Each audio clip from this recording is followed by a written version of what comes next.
বন্ধুসকল নমস্কাৰ আজি আপোনালোকলৈ টেট শিক্ষক নিযুক্তিৰ এটা নতুন খবৰ লৈ আহিছিলো তেনেহলে আহক আৰম্ভ কৰো আজিৰ ভিডিওটো বন্ধুসকল মই পোনপ্ৰথমে আপোনালোকক স্ক্ৰিনত অফিচিয়েল এখন এডভাৰটাইজ দেখুৱাবলৈ যত্ন কৰিছো চাও এই সমূহ পদৰ বাবে আবেদন বিচাৰিছে প্ৰথমতে মই জনাবলৈ যত্ন কৰিছো superintendent reserve for male candidates only এই পদৰ কাৰণে এপ্লাই কৰিবলৈ হলে প্ৰাৰ্থী মাষ্টাৰ ডিগ্ৰী হোৱাৰ লগতে 3 বছৰৰ অভিজ্ঞতা থকাৰ কথা উল্লেখ কৰিছে আৰু দৰমহাটো হ'ব 24000 টকা প্ৰতি মাহে আৰু এই পদৰ কাৰণে এপ্লাই কৰিবলৈ প্ৰাৰ্থী 30 বছৰতকৈ কম হ'ব নালাগিব আৰু 45 বছৰতকৈ বেছি হ'ব নালাগিব ইয়াৰ পিছতে আছে বন্ধুসকল কাউন্সিলৰ এই পদৰ বাবে এপ্লাই কৰিবলৈ হলে প্ৰাৰ্থী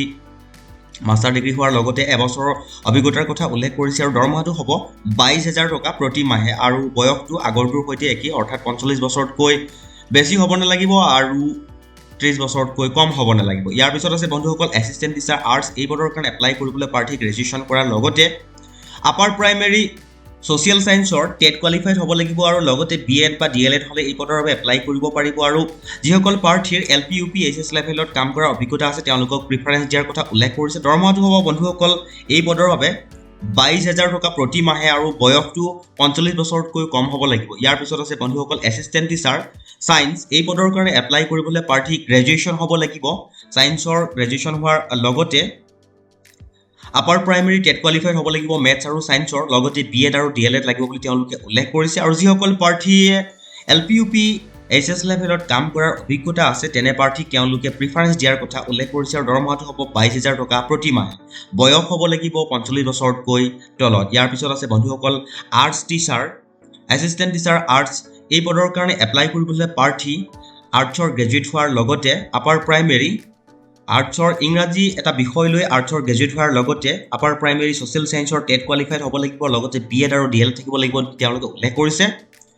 আৰু যিসকল প্ৰাৰ্থী এলপি ইউপি বা এইচএছ লেভেলত কাম কৰাৰ অভিজ্ঞতা আছে তেওঁলোকক এই নিযুক্তিৰ ক্ষেত্ৰত প্ৰিফাৰেন্স দিয়াৰ কথা উল্লেখ কৰিছে দৰমহাটো হ'ব বন্ধুসকল প্ৰতি মাহে 22000 টকা আৰু বয়সটো 45 বছৰতকৈ কম হ'ব লাগিব ইয়াৰ পিছতে আছে বন্ধুসকল কম্পিউটাৰ টিচাৰ এই পদৰ কাৰণে এপ্লাই কৰিবলৈ প্ৰাৰ্থী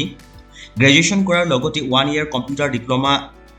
ৰেপুটেড ইনষ্টিটিউটৰ পৰা 1 ইয়াৰ কম্পিউটাৰ ডিপ্লোমা লাগিব বুলি উল্লেখ কৰিছে দৰমহাটো হ'ব বন্ধুসকল এই পদৰ কাৰণে 18000 টকা আৰু বয়সটো হ'ব 45 বছৰতকৈ